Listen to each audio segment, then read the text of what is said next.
इंसान एक ऐसा प्राणी है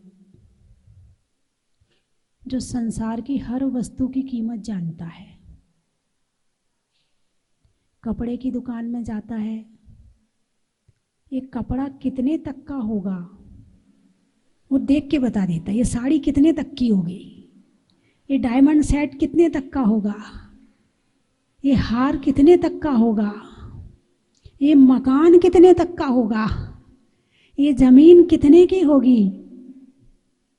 हर चीज की कीमत जानता है। इंसान की कीमत नहीं जानता है। इंसान दूसरे इंसान की कीमत ना जाने इतना तो चलता है, मगर वो खुद की कीमत भी नहीं जानता है। क्यों नहीं जानता है? कारण क्या है? इसे जानने और देखने में कौन बाधा डाल रहा है? अरे बोलिए ना, ज्ञानावरण और दर्शनावरण नहीं। आपका जानना और देखना तो हो रहा है, लेकिन उल्टा हो रहा है। आपके जानने और देखने में कमी नहीं है, आपकी आंखें भी सही काम कर रही हैं। हो सकता है चश्मा भी ना लगाना पड़े। आपके देखने में कमी नहीं है और आपके जानने में कमी नहीं है। ये किताब है, ये सिद्ध चक्र विधान है, ये जान रहे हो आप, लेकिन इसका सिद्ध चक्र का मतलब क्या है वो सही नहीं जान रहे हो। बात समझ में आई कि नहीं? किताब जान रहे कि ये सिद्ध चक्र विधान है, ज्ञानावरण कर्म का 6 उपशम तो सही है आपका, लेकिन मोहिनी का 6 उपशम कम है। जब तक मोह कर्म कम नहीं होगा तब तक किताब को तो जानोगे, लेकिन किताब के भाव को नहीं जानोगे।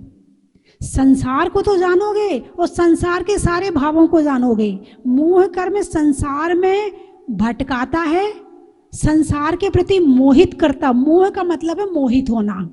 मोह का क्या मतलब है? अरे बोलिए ना, मोहित होना। यदि किसी व्यक्ति को मोहित कर ले कोई, तो वो क्या करता है?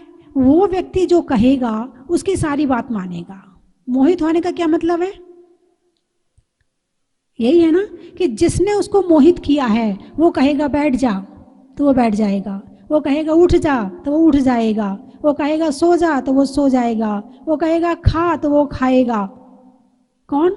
जिससे मोहित हुआ है। ठीक है ना? ठीक ऐसे ही मोह कर्म है। मोह कर्म से मोहित व्यक्ति, अब मोह कर्म के पहले तो भेद समझ लो। क्रोध, मान, माया, लोभ, इन 4 की 4 डिग्रियां ले लो। डिग्री का मतलब कितने कितने पावर की है। तो अनंतानुबंधी, अप्रत्याख्यान, प्रत्याख्यान और संज्वलन, इनकी 4 डिग्री। अनंतानुबंधी क्रोध, मान, माया, लोभ। अप्रत्याख्यान अनंतानुबंधी के बाद फिर अप्रत्याख्यान क्रोध, मान, माया, लोभ, ऐसे चारों में लगा लो। हास, रति, अरति, शोक, भय, जुगुप्सा, स्त्रीवेद, पुरुष वेद और नपुंसक वेद, ये 9 वेद हो गए। हास मोह कर्म की कषाय है। रति यानी प्रेम, ये भी कषाय है। शोक, जब कुछ गड़बड़ हो जाता है मामला तो शोक करते हैं, वो भी मोह करा रहा है। भय, भयभीत क्यों होते हो? क्यों डरते हो? अभी एक आवाज आए तुरंत एकदम से डर जाओगे। हाँ, क्या आवाज है? अरे आवाज तो छोड़ो, एक चूहा आ जाए, अभी चूहा कम उचकेगा। जिसके पास चूहा आया है वो ज्यादा उचक जाएगा। भय, जरा जरा सी बात में किसको बचाना चाहते हो? किससे डरते हो? कौन चला जाएगा? एक सांप आ जाए भागेंगे उठ के। अभी एक सांप आ जाए और यहाँ प्रवचन चल रहा है, बताइए कितने लोग तसल्ली से प्रवचन सुनेंगे? अरे बोलिए ना, सारे भाग जाएंगे और पंडाल के बाहर दिखेंगे, इधर भी नहीं दिखेंगे। उस समय आपको माता जी की भी चिंता नहीं रहेगी, माता जी यहाँ बैठी और सांप आ गया कि पहले माता जी को बचाएं। किसको बचाने भाग रहे हो? जो बचने वाला है ही नहीं है। जो आज नहीं तो कल चला ही जाएगा। किसको बचाना चाहते हो? किससे डर रहे हो? भय, जुगुप्सा, ग्लानि, हास, रति, अरति, शोक, भय, जुगुप्सा। स्त्री वेद, पुरुष में रमने की इच्छा, पुरुष वेद, स्त्री में रमने की इच्छा, नपुंसक वेद, दोनों में रमने की इच्छा।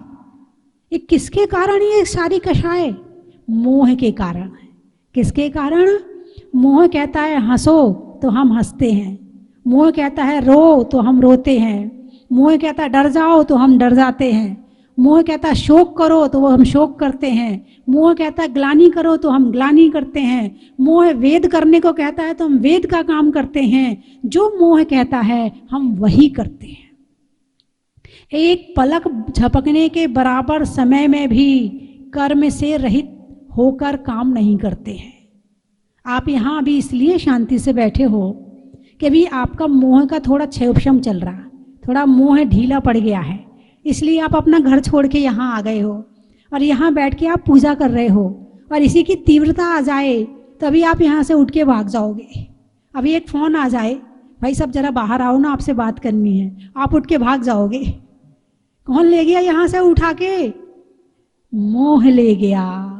मोह हंसाता है, रुलाता है, प्रेम कराता है, घृणा कराता है, राग कराता है, द्वेष कराता है, काम कराता है, जो करवाता है सब मोह करवा रहा है। और मोह से रहित हो जाओ तो जैसे भगवान बैठे हैं ना, ऐसे शांति से बैठ जाओगे। भगवान ना हंसते हैं। भगवान हंसते हुए दिखेंगे आपको? कभी नहीं दिखेगा ना। भगवान मुस्कुरा तो रहे हैं मगर हंस नहीं रहे हैं। हंसना कषाय है, मुस्कुराना कषाय नहीं है। और हंसी भी कई तरह की होती है, एक तीव्र कषाय की, एक मंद कषाय की। राम की हंसी और रावण की हंसी दोनों में अंतर है कि नहीं है? अरे बोलिए ना। रावण की हंसी कषाय है, अट्टहास, हा हा हा हा हा, कितने सारे हा हा करता है वो, ये कषाय है। और धीरे से मुस्कुरा दिया, ये कषाय नहीं है, ये आत्मा की प्रसन्नता है। भगवान ना हंस रहे हैं, ना रो रहे हैं, ना प्रेम कर रहे हैं। ऐसा नहीं है कि आपने चांदी का श्रीफल चढ़ाया तो भगवान कहेंगे बहुत बढ़िया भक्त, क्या बात है, आज तो चांदी का श्रीफल लाया है ना। भगवान ये भी नहीं कहेंगे। तुम कंट्रोल के चावल चढ़ाओगे तो भगवान नाराज नहीं होंगे। क्यों? ना चांदी से प्रेम है, ना कंट्रोल के चावल से द्वेष है। वे तो अपनी आत्मा के ध्यान में लीन है। ना राग करते, ना द्वेष करते, ना मोह करते, ना शोक करते, ना किसी का अपमान करते, ना ग्लानि करते, ना उनके पास में वेद, कुछ नहीं। मोह कर्म नष्ट हुआ और अनंत सुखी हो गए। कितने सुखी? अनंत का कुछ कैलकुलेशन समझते हो? हैं? संख्यात कितना होता है? जिसको गिन सकें, जिसको गिन सकें उसे कहते हैं संख्यात। संख्यात जिसको गिन, असंख्यात जिसको गिन ना सके। लेकिन कुछ तो है, एंड तो है उसका, असंख्यात का एंड तो है, भले गिन नहीं पा रहे हैं मगर एंड तो है। और अनंत जिसका अंत ही नहीं है, वो है अनंत। और भगवान को कितना सुख है? अनंत सुख है। ये कहा है कि स्वर्ग के जितने देवता हैं उनका सुख, और संसार में जितने मनुष्य हैं उनका सुख, और जितना सांसारिक सुख है उन सब जीवों का सुख एक तराजू पे रखा जाए और दूसरे तराजू पर एक सिद्ध भगवान का सुख रखा जाए तो सिद्ध भगवान का सुख ज्यादा होगा। सबका मिला लिया जाए तो भी, और एक सिद्ध भगवान का सुख वो ज्यादा होगा। कितना सुख है सिद्ध भगवान को? अनंत सुख है। क्यों सुख है उन्हें? क्योंकि मोह रहित है। दुख कहां से आता है? अरे बोलिए ना। आपको अपने बच्चों के पीड़ा का कष्ट होता है कि नहीं होता है? होता है। और पड़ोसी के बच्चों की पीड़ा का कष्ट नहीं होता। अच्छा, जिसको आप जानते ही नहीं हो उसके बीमार होने पर कष्ट नहीं होता। क्यों नहीं होता? क्योंकि उससे मोह नहीं है। अपने बच्चे का कष्ट क्यों हो रहा है? क्योंकि मोह है। तो कष्ट किसने दिया? बच्चे ने या मोह ने? मोह ने दिया। नई साड़ी पहनकर आए और फट जाए, अरे बोलिए ना, जो तुम पहन के आए थे वो फट गई, कष्ट होगा नहीं होगा? होगा। अच्छा, दूसरे की साड़ी फट गई, क्यों नहीं होगा? कष्ट किसने दिया, साड़ी ने या मोह ने? मोह ने दिया कष्ट है। और अपनी साड़ी से भी मोह नहीं होता, और ठीक है फट गई तो फट गई, कौन सी मेरी साड़ी है। किराए के मकान में रहते हैं, किराए के मकान में यदि कोई कील ठोके तो कष्ट होता है? नहीं। और अपने मकान में बच्चे कील ठोके तो कष्ट होता, क्यों होता है? खराब हो रहा है। और बच्चे पेंसिल चलाएं मकान में तो एक थप्पड़ मारते हो, गंदा करता है। और पड़ोसी के मकान में कोई कर रहा हो तो, अरे बोलिए ना, नहीं होगा कष्ट, क्यों नहीं होगा?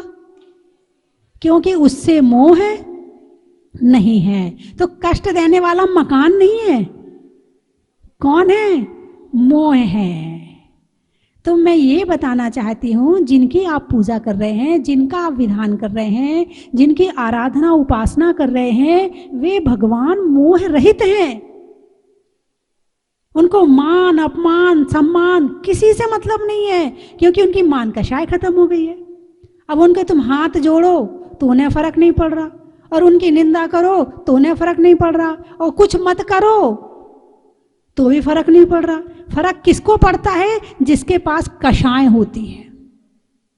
कषाय टक्कर मारती हैं, कषाय कष्ट देती हैं। मान कषाय है, उसने मुझे पूछा नहीं, उसने मुझे खाने को नहीं पूछा, उसने मुझे पीने को नहीं पूछा। अरे नहीं पूछा तो भैया खुद जाके मांग लेता, कोई बात नहीं थी। थोड़ी सी सरलता और सहजता रखता। यदि मांग लेता तो उसे और अच्छा लगता, अरे भाई साहब गलती हो गई, मैं आपको पानी को नहीं पूछ पाया, भाई साहब आइए पानी। अरे पानी तो क्या, शरबत पीजिए ना, आप शिकंजी पीजिए ना, वो खुद महसूस करेगा। लेकिन तुम वापिस आ गए, बुरा मान के बैठ गए। ये बुरा किसको लगता है? जिसमें कषाय होती हैं, मान कषाय होती है। आज संसार में जितने झगड़े हैं वो किसके हैं? कषाय के, और कषाय में भी मान कषाय के। वर्तमान में अभी एक बहन जी आई थी, चर्चा हुई, चर्चा में उन्होंने कहा मेरी बेटी को 6 महीने हुए शादी के। कितने? 6 महीने, और 2 महीने से घर में है। 2 महीने से घर में है, ससुराल वाले ले जाने को तैयार नहीं है। उनके ससुराल वाले बहुत खराब हैं। अब मैं तो समझ रही थी कि खराब कौन है, मुझे तो समझ में आ रहा था, क्योंकि ये एक केस नहीं, यहाँ तो सारे संसार में यही चल रहा है। कोई एक लड़की का केस तो ये है नहीं है। अब मैंने पूछा वास्तव में उनके ससुराल वाले खराब हैं? बोले हाँ, उसकी सास भी खराब है। मैंने कि पति उसका, वो तो बहुत ही खराब है, वो तो बात ही नहीं करना चाहता है। तो मैंने कि ऐसा क्या कारण? उनसे मैंने पूछा, उनने सास थी तो अब बहू लाना चाह रही है, तो यदि उसके मन में खोट होता तो बहू लाती क्यों? बेटे की शादी करने की इच्छा क्यों करती? पति के मन में यदि भावना नहीं होती कि मुझे शादी नहीं करनी है, पत्नी के साथ बुरा व्यवहार करना है, तो वह शादी क्यों करता? बात समझ में आई कि नहीं आई?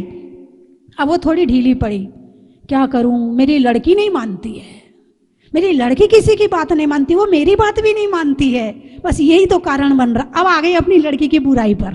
पहले किसकी बुराई कर रही थी? ससुराल वालों की। अब किसकी बुराई कर रही है?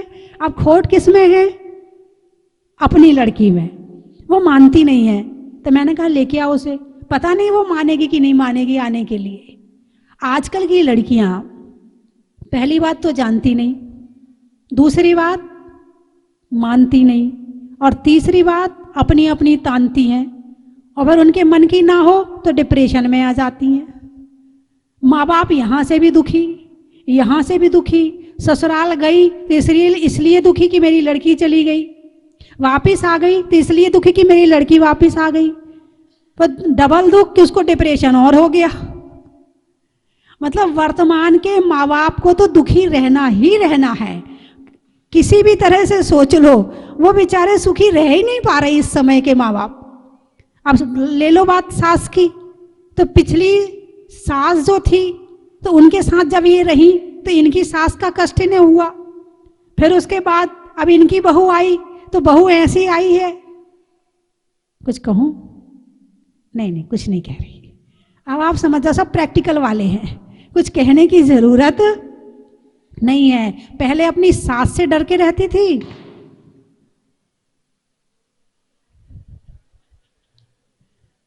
बंधुओं ये मान कषाय बड़ी खतरनाक है, बड़ी खतरनाक है। किसी में मान ज्यादा होता है, किसी में लोभ ज्यादा होता है। मैन कषाय तो दो हैं, या तो मान या लोभ। मान की रक्षा के लिए क्रोध आता है और लोभ की रक्षा के लिए मायाचारी आती है। लोभ की रक्षा के लिए मायाचारी करता है, अपना काम बनाना हो तो दुनिया भर का झूठ बोलेगा, दुनिया भर के काम करेगा, मायाचारी करेगा। और तुम्हारी इच्छा पूर्ति ना हो, तुम्हारे मान सम्मान को ठेस पहुंच जाए तो क्रोध करेगा। तो ये दो कषाय बड़ी खतरनाक हैं। और मनुष्य पर्याय में मान की तीव्रता है। किसकी तीव्रता है? मान की। पहले के बच्चे तो फिर भी बचपन से इतने मान कषाय नहीं होती थी। पहले के बच्चे को माँ बाप मार लेते थे, डांट लेते थे। अब एक एक परिवार में 10-10 बच्चे होते थे, 12-12 बच्चे होते थे पहले के समय में। अभी हमारे नैमीचंद जी से बात हुई, हम 9 भाई हैं, अच्छा लगा सुनकर, और 4 बहनें, 13 हो गए। अब एक घर में 13 होंगे तो बड़े ने छोटे को बड़ा कर दिया, बड़े ने छोटे को पाल दिया, माँ बाप को टेंशन ही नहीं है। अब वो होता एक ही है, बेचारा आंखों का तारा। वो बड़े छोटे को खिला लेता है, पिला लेता है, सारा काम कर देता है। नैमीचंद जी यही बात है ना, है? और बड़े के कपड़े जब छोटे हो जाते हैं तो वो छोटे को मिल जाते हैं, उसके छोटे के उसको छोटे को मिल जाते हैं, बड़ी की किताबें छोटे को मिल जाती हैं। अब होता एक ही है। और पहले बच्चे गलती करते थे, माँ बाप पीट भी लेते थे, डांट भी लेते थे, और टीचर डांट लेता था, मार लेता था। आप कुछ बोल के दिखाओ तो सही। वो छोटा सा बच्चा कहता, धीरे नहीं बोल सकती हो? जोर से बोलना जरूरी है क्या? आप डांट क्यों रही हो मुझे? और ज्यादा करो तो रोने बैठ जाएगा, बेहोश हो जाएगा। अब करो क्या करते हो तुम? हाथ पांव में दम नहीं और हम किसी से कम नहीं। पहले तो मान कषाय फिर भी बड़े होके थोड़ी सी ज्यादा होती थी, अब तो बचपन से मान कषाय पैदा हो गई। अब ये बचपन से जिसकी मान कषाय की पूर्ति ना हो, और आजकल माँ बाप ज्यादा बिगाड़ रहे हैं। एक बात आपको बता दूं, बड़े बात छोटी सी है मगर है बहुत बड़ी। किसी के भी सामने जाएंगे, उस बच्चे के लिए क्या कहेंगे? ये तो मानता ही नहीं है, इसको तो जो चाहिए वो तो चाहिए होता है। उसने सोचा अच्छा चलो मेरी तारीफ हो रही है, अगले बार से मैं ऐसे ही करूँगा। और इस बात को इतना पुष्ट कर देते हो, उसके दिमाग में इतना बिठा देते हो कि जो उसको चाहिए वो लेके ही रहेगा। तो वो भी सोच लेता कि मुझे तो मिलनी मिलनी है, और तुमने भी सोच लिया कि देनी देनी है, बस हो जाता है काम। अब वही बच्चा, जब वही लड़की जब बड़ी होती है, तुमने तो घर में पूर्ति कर दी, जब वो ससुराल जाएगी तो जरूरी नहीं कि उसकी पूर्ति हर कोई करे। तुमने तो माँ बाप बन के प्यार में उसको बिगाड़ दिया। अब वो जब ससुराल जाती है, उसकी पूर्ति नहीं होती है तो वहां वो लड़ाई झगड़ा करती है, और जब लड़ाई झगड़े होते हैं तो घर वापस आ जाती है। गलती किसकी? माँ बाप की। खाना बनाना नहीं सिखाया किसने? माँ बाप ने। झुकना नहीं सिखाया किसने? माँ बाप ने। बचपन से झुकना सिखाओ बच्चों को, ट्रेनिंग दो उन्हें। ट्रेनिंग से तो बड़े बड़े काम हो जाते हैं। आर्मी की ट्रेनिंग देते हैं तो सैनिक तैयार हो जाते हैं, सीए की ट्रेनिंग देते हैं तो सीए बन जाते हैं। तुम एक बच्चे को अपना एक अच्छे संस्कार देकर झुकना नहीं सिखा सकते हो? देते हैं लोग, लेने वाला चाहिए। करते हैं लोग, कराने वाला चाहिए। हंसते हैं लोग, हंसाने वाला चाहिए। और झुकते हैं लोग, झुकाने वाला चाहिए।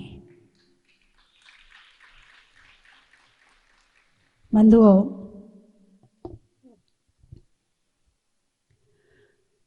मोह कर्म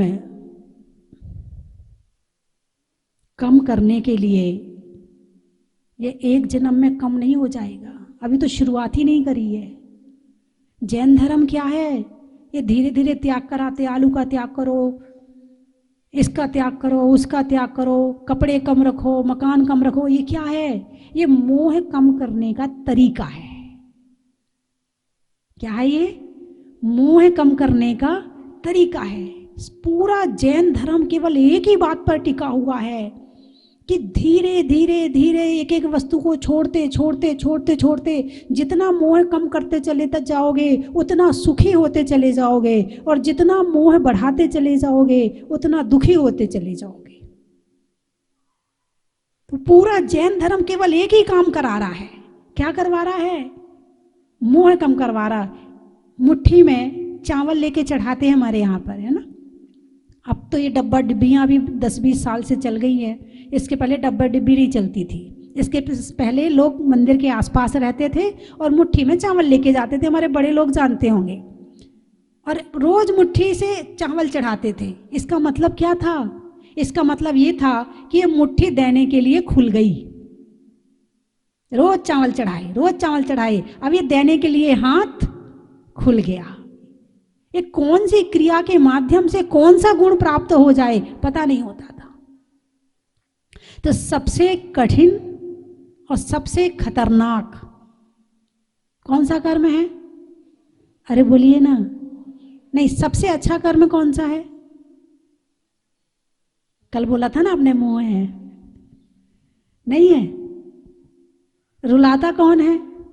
हंसाता कौन है? बुलाता कौन है? भगाता कौन है? गिलानी कौन करवाता है? भयभीत कौन करवाता? सारे काम मोह के हैं। तो ये जो छोटे छोटे नियम श्रावक के जीवन में लिए जाते हैं, इसका मतलब यही है कि धीरे धीरे समस्त वस्तुओं से मोह कम करो, और जब मोह कम हो जाएगा तो एक दिन दीक्षा की भावना भी बन जाएगी। दीक्षा की भावना बनेगी तो फिर धीरे धीरे इस पथ पे आगे बढ़ते बढ़ते एक दिन मोक्ष की प्राप्ति भी हो जाएगी। आज आचार्य श्री विद्यासागर जी महाराज का जन्म जयंती है। जन्म दिन नहीं है, जन्म जयंती है। जन्म जयंती क्यों है? क्योंकि वो जन्म पर विजय प्राप्त करने के लिए चल पड़े हैं। उन्होंने क्या छोड़ा है? अरे बोलिए ना। मोह छोड़ा है। क्या छोड़ा है?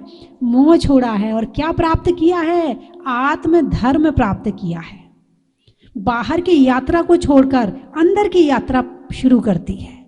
अंदर की यात्रा का नाम है धर्म, और बाहर की यात्रा का नाम है संसार। और अपने साथ साथ हजारों लाखों लोगों को इस पथ पे आगे बढ़ाया है। और इस युग में एक जैन धर्म को क्रांतिकारी परिवर्तन दिया है। मैंने भी व्रत लिया था आचार्य श्री से। अब कुछ योग संयोग था, आचार्य श्री विद्याभूषण सन्मति सागर जी महाराज के संग में आई। कुछ हो, कहाँ क्या लिखा है कुछ नहीं पता है। मार्ग तो वही है, मार्ग अलग नहीं है, मार्ग तो वही है। तो बंधुओं, आज अभी हमारे पदमपुरा की कमेटी बैठी हुई है। सुधीर जी, हेमंत जी, राजकुमार जी, जितेंद्र मोहन जी और सभी लोग आ चुके हैं। पूरी कमेटी यहाँ आ चुकी है। शिलान्यास के लिए सभी तैयार हैं। आप लोग तैयार हैं? अरे बोलिए ना, तैयार है ना? ठीक है। जंगल में बांस का, मैदान में घास का, और होने वाले पद्म वल्लभ शिखर शिलान्यास का, अनाज में दाने का, इनाम में पाने का, और शिखर पर एक एक ईंट लगाने का,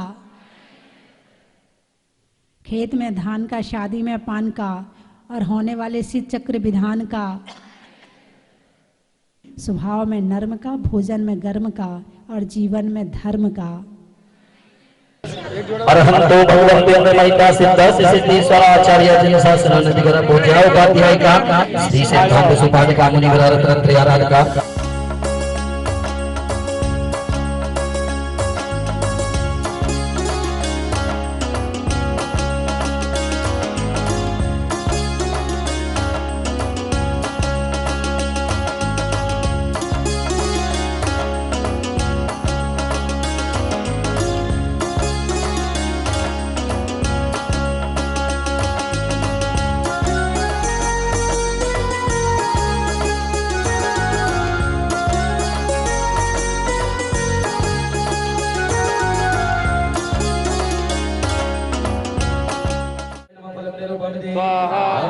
वरदाय नमः अर्घ्यं निर्वपामि ते। चलिए विछुएम अरहम असियाव शर्मा तौ भक्ति प्रसादा लक्ष्मीपुर राज्य के पद भ्रष्ट भव पद्रो दारिद्र भव पद्रो स्वचक्र पर चक्र भव पद्रो प्रचंड पद्रो साकिनी डाकिनी।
माताजी ने बोला था कि जल मंदिर के दर्शन करके आओ, बहुत अच्छा लगेगा।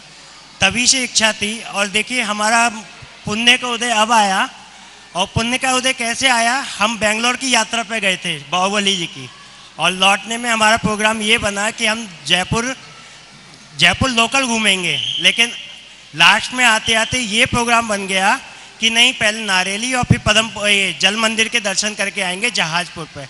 और आज यहाँ आके वाकई ऐसा लग रहा है कि हम पुण्य के भागी हुए हैं। और माता जी को साधुवाद और सभी लोगों को धन्यवाद। हम सभी लोग यहाँ पर एकत्रित होकर भगवान श्री के चरणों में अभिषेक किया। और हमारी ये तीसरी यात्रा है। हम वैसे माता जी यहाँ बस लेके आते हैं, हर 6 महीने में बस लेके आते हैं, सबको तीर्थ यात्रा कराते हैं। ये हमारा सौभाग्य है। और हमें मुनीश्वर भगवान दोबारा यहाँ पर बुलाएं, ऐसी भावना के साथ हम मुनीश्वर भगवान के चरणों में कोटि कोटि नमन करते हुए, आर्या माँ के चरणों में नमन करते हुए अपनी बात को विराम देते हैं। पुण्य का उदय है कि आज हम जहाजपुर में आकर के यहाँ पर भगवान श्री के दर्शन किए। अब मेरा 3 दफ़ा यहाँ पर आना हुआ है, तीसरी दफ़ा आना हुआ है। लेकिन मुझे आज यहाँ पर शांति धारा करने का पहली दफ़ा सौभाग्य प्राप्त हुआ है।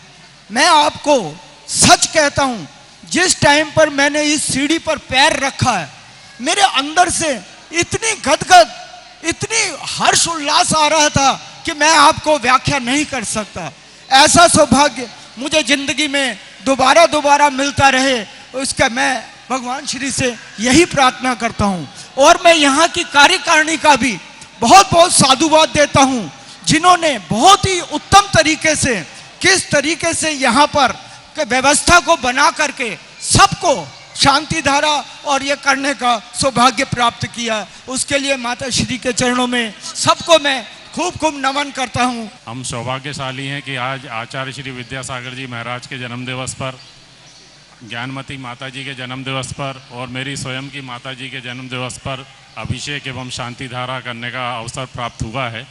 और ये हमारा पुण्य था कि इतने शुभ दिन आज हमें ये अवसर प्राप्त हुआ है। भविष्य में भी हम इस क्षेत्र में नियमित रूप से आना चाहेंगे। और माता जी का और सभी का आशीर्वाद लेना चाहेंगे। आज हम सबका सातिशय पुण्य का उदय है, जो इस धरा को छूने हम लोग सागर एमपी से आए हुए हैं और बहुत पुण्य से हम सभी ने एक कलश शांति धारा और महामस्तकाभिषेक किया। बहुत बहुत साधुवाद आप सबकी व्यवस्थाओं के लिए और धन्यवाद। जय जैन सबको।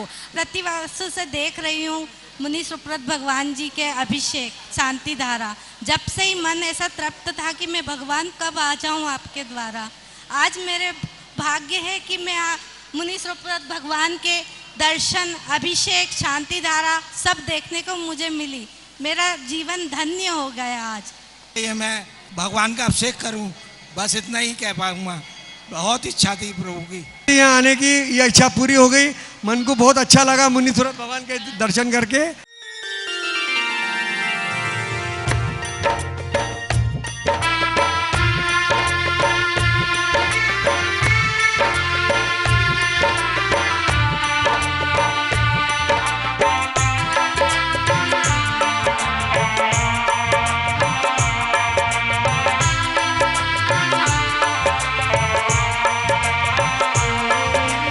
चलो रे चलो चलो रे चलो रे चलो चलो जहाजपुर।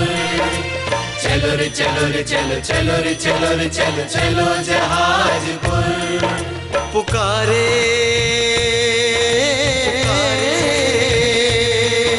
पुकारे पुकारे पुकारे जहाजपुर। भक्तों आओ आ जाओ, पुकारे जहाजपुर। भक्तों आओ आ जाओ, पुकारे जहाजपुर।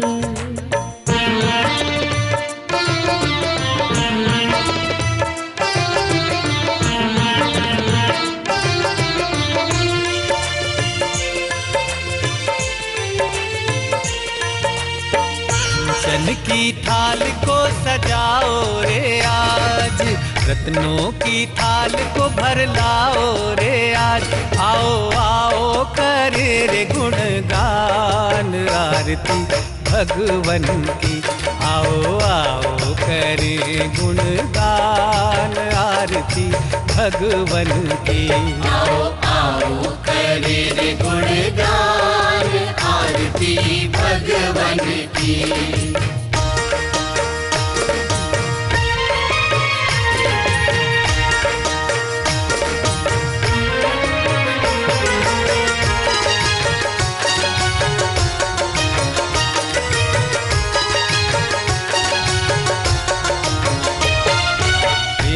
सुमित्र के राज दुलारे, माँ पद्मा जी के नैनों के तारे।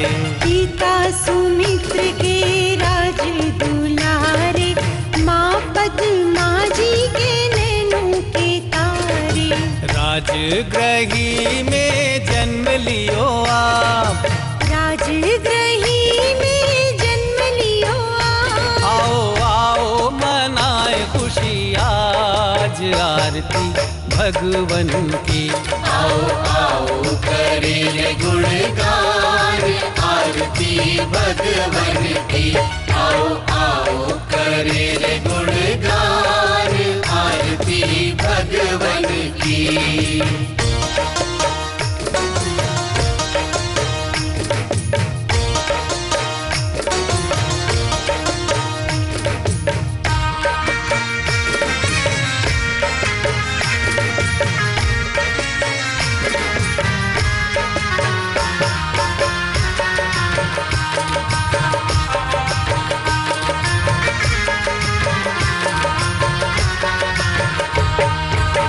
कपूर बाती से ज्योति को जला।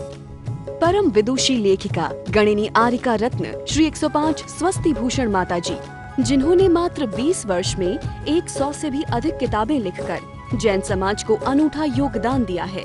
बड़े बड़े विधान जैसे कल्पद्रुम महामंडल विधान, सिद्ध चक्र महामंडल विधान, इंद्रध्वज महामंडल विधान एवं विशेष जिनपद, पूजांजलि आदि महत्वपूर्ण साहित्य बहुत ही सरल व सुबोध शैली में लिखे हैं, जिसमें गद्य एवं पद्य साहित्य भी समाहित है। इन महान साहित्यों को पढ़कर आप भी अपने ज्ञान का विकास कर सकते हैं। साहित्य प्राप्त करने हेतु आज ही संपर्क करें। संपर्क सूत्र 7906062500 9868345768।